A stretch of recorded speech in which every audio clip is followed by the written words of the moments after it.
Thank you, Secretary General Rasmussen, friends and distinguished guests. It's such a pleasure for us to be here. We met in my office something like a year and a half ago, and this was just an idea in your mind, sir.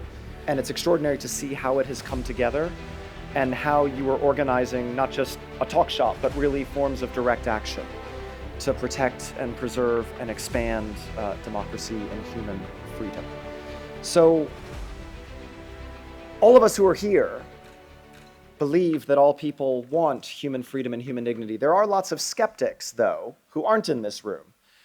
And so many of the skeptics, I'm surprised to say, are actually in the West. Part of it is complacency.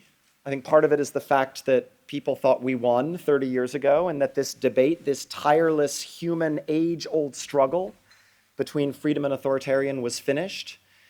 We know it's not. It's actually back with a vengeance. And to some of my friends who say, why care about democracy in the world? Why should we care?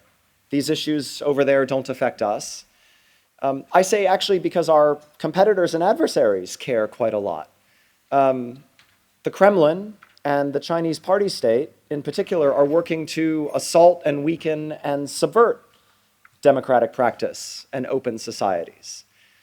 So if you want to be a realist in the West and argue that there is a great power competition, but we should use hard power and other forms of competition, but set aside the values debate, I think our appropriate response is to say, but our competitors actually are focused on the fact that open societies are stronger and more dynamic, and that's one reason they want to weaken open societies. And that's one reason why they want to encourage splits and divisions within the West and the wider democratic world, because of course then it is easier for authoritarians to succeed.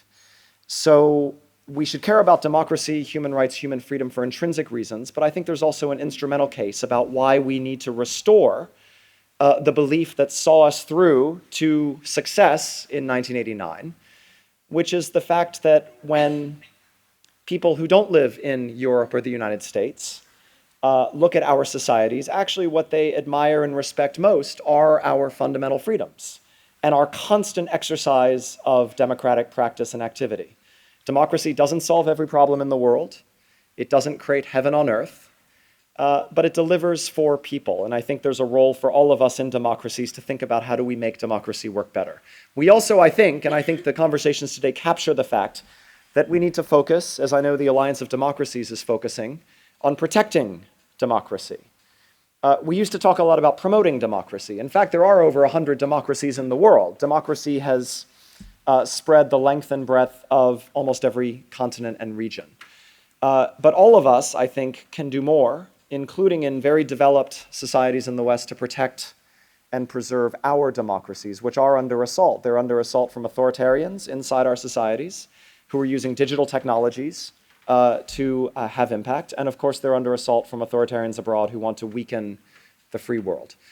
So with that, could I just thank you for your leadership and all of our colleagues here for your commitment, again, reflecting not an American or a European worldview, but I think a global worldview.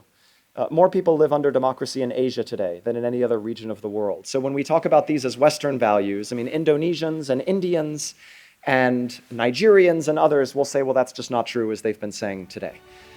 So thank you, and we're delighted to be here and to have this partnership with you. Thank you.